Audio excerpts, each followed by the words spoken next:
There's an old saying, hell hath no fury like a woman scorned. Now, those of us who have experienced living with a woman, which is the vast majority of the men in this audience, we can all confirm that that statement is 100% based in fact. Us men, we have a tendency to downplay things. We have a tendency to quickly get over things and move on. We just want peace. Your wife or your girlfriend, they do something that pisses you off. You might be bothered with it for a little while. Hour or so later, you've forgotten all about it. With women, it is completely different. Women have a long memory when it comes to their emotions. Overall, my girlfriend's got a terrible memory. She can't remember the conversation that we just had before I started recording this video. She's constantly misplacing her phone. She loses her car keys all the time. Now, she's a very smart woman, but she's just got so many things going through her mind at one time that she just has a tendency to forget things easily. But if I do or say something that triggers her emotionally, whether it's positive or negative, if I do or say something that hits her emotionally, she will never forget it. The other day, she was asking me if I remembered some love note that I had written her 18 or so months ago. Do you remember what you said to me? No. She remembered it verbatim. She never forgot it. Over the last couple of weeks, I have seen numerous reports claiming that the boycott of Bud Light has plateaued. There have been subtle signs that Bud Light is starting to recapture some of their lost business. Over the weekend, the mainstream media was making a big deal about Kid Rock being photographed drinking a Bud Light. Since Kid Rock was responsible for starting the boycott of Bud Light, the mainstream media, they are using that one picture to prove that the boycott has ended. And to be honest with you, they're not necessarily wrong here. The backlash against Bud Light, it has definitely subsided. Now, that doesn't mean that millions of normal men are back to drinking shitty beer, but like I said, men, we have a tendency to let things go. The boycott of Bud Light, it was mainly pushed by men, real men. The kind of men who wear blue jeans instead of dresses. But the boycott of Target was different. This was a movement that was implemented by women. The boycott of Target started about a month after the boycott of Bud Light. The backlash against Target, it didn't receive anywhere close to the media coverage that Bud Light received. With that being the case, the transgressions of Target, they should have been forgotten by now, right? Women do not forget. Last Wednesday, executives at Target, they had their quarterly earnings call with shareholders. It was brutal. It was absolutely brutal.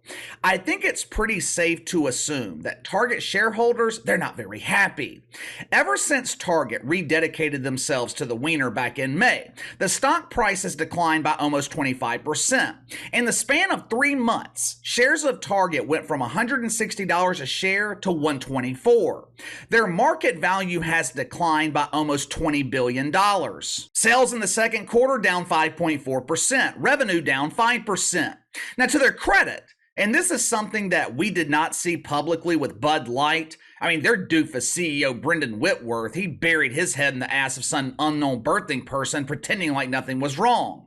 Why do people keep asking me about this Bob Dylan Mulvaney? Here at Bud Light, we don't involve ourselves in political discourse. Yeah, sure. I guess that creepy commercial with Bobby D was just a figment of our imagination. To their credit, though, Target, they acknowledged that their displays of the gay pride had a detrimental impact on their business. Christina Hennington is the Executive Vice President and Chief Growth Officer at Target. Now, she's got many responsibilities here. One of her responsibilities as Chief Growth Officer is ensuring there is plenty of necessary growth to properly fill the tuck-friendly bathing suit. She is also responsible for explaining to Target shareholders why Target is failing to pay them dividends. The backlash we received over these minimal pride displays, it gave us reason for pause. We have learned from our mistakes. In the future, we will balance these moments of celebration with inclusivity and broad-based appeal.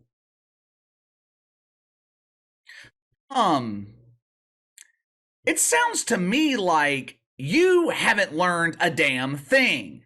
I read through some of the transcripts of this quarterly earnings call, or in the case of Target, this quarterly lack of earnings call. The one thing that jumped out to me the most, executives at Target, they don't seem to realize why they are being boycotted. Executives at Target, they believe that this boycott started because of their flamboyant displays of the pride. Our consumers were bothered by the sight of the rainbow. Your consumers were bothered because you had a gigantic picture of Chad Thundercock in the front of your store modeling a bikini. Moms having to explain to their young kids why some dude with a beard seems to be pregnant while laying poolside in a pink tutu. The mainstream media, they would lead us to believe that the boycott against Target is a direct attack on the LGBT movement. That could not be further from the truth. And if Target doesn't come to this realization, which I'll show you here in just a second that they're not, they are going to continue making the same mistakes. It is one thing to have a pride celebration. Hell, Target's been celebrating the removed wiener for the past 10 years now. There was no backlash, no one seemed to care. If you don't like celebrations of the pride at Target, just don't shop there during the month of June, woke Christmas. But this year, the celebration was different. It was not about celebrating pride. It wasn't about the liberation of the L's and the G's. It wasn't about questioning Quentin celebrating the fact that he finally chose a gender.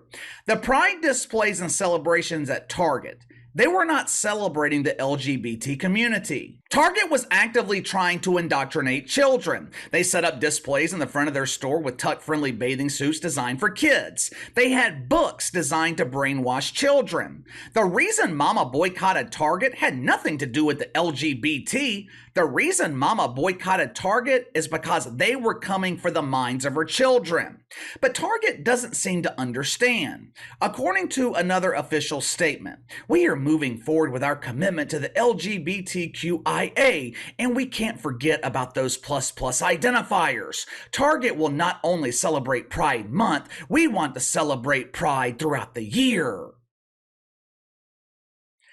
I've been telling you guys, the end goal is to celebrate the Pride 365 days a year. 1 month is not enough. 1 quarter is not enough. The preparation H must be applied every day of the year. Earlier today, ABC News published an article about the boycotts of Bud Light and Target. They spoke with some shitbird named Gerald Davis, who is a professor of management at Woke U in Michigan. I'm sure Gerald is another one of the thousands of business professors in college who have never actually run a business. I had dozens of business professors when I was in college. You know how many of them actually ran a business? 0. According to Gerald Davis, both Bud Light and Target screwed up because they folded to the backlash of normal people. I don't understand with Bud Light and Target. I don't know why they would fold. What they should have done is stood in their principles. What principles, Gerald? What values? Someone please tell me the values at Target. Hey, Gerald, you want to know why Target acquiesced to the demands of their consumers? I know this is difficult for you to understand since you're collecting woke welfare. I know this is hard for you to understand since you have a recession-proof job as some doofus college professor. But Target gave into the demands of their customers because they were losing billions of dollars. And even then, they didn't really give in. They simply moved the Pride display to the back of the store. As I just shared with you from the notes of their earnings call, Target is still dedicated to the cucumber. They are still dedicated to fighting the good fight, to preaching the pride. What are they fighting for? Who in the hell knows? Last I checked, we already have gay rights here in America. Executives at Target, they claim that once they buried the pride displays in the back of the store, that sales begin to normalize. Well then, how come sales declined by 5% in the last 3 months? You buried the Pride displays before Pride Month even started. That was 3 months ago. Target is also keeping their commitment to not only celebrating Pride Month, they are also committed to celebrating other heritage months. Like what? Indigenous People Month? Climate Change Month? Emotional Support Shovel Month, where all shovels are donated to birthing persons in need of emotional support. How about this? I've got a great idea. If Target wants to recapture market share, if Target wants to reattract the millions of women that they've lost, why don't they do this? How about we return to traditional celebrations, celebrations that involve everyone? That sounds inclusive, right? Isn't inclusivity the most important thing here? Celebrations like Halloween, Thanksgiving, Christmas, New Year's. Instead of celebrating Wiener in May, why don't you celebrate the beginning of summer? Or how about Memorial Day? Better yet, why don't you just go back to being a retailer? Since when did it become a good idea for retail chains to get involved with political movements? These boycotts are the reason corporations should not be involved. Because if you celebrate one cause, one movement, you got to celebrate them all. Next thing you know, Target is no longer a retailer, they're a fucking woke museum. It is going to be interesting to see how Target performs over these next 4 months. Obviously, the fourth quarter every year, the busiest time of year for any retailer. By the time real Christmas gets here in December, will women forget about Target indoctrinating their children in May? We'll see what happens. That is, of course, if Target's even open for Christmas. I saw several reports earlier this afternoon claiming that the COVID lockdowns could be returning later this year. Now, me personally, I don't think that's going to happen, but I don't put anything past the administration of John Biden. But anyway, give me your thoughts. Target loses billions of dollars in the second quarter, yet they are still publicly committed to celebrating the Pride. Do you think Target will be revived during the holiday season, or will all the scorned mothers out there continue with this boycott? I'll give my girlfriend some credit here. She loves Target. She used to shop at Target every weekend. She has not been back since all of this started back in May. Clearly, she's not alone. Let me know your thoughts. Sound off in the comments below. Make sure to like and subscribe. Click the notification bell to receive all notifications from the channel. Best way to contact me is by email at btlkc84@gmail.com, kc_btl84 on Twitter. I'll see you guys tomorrow.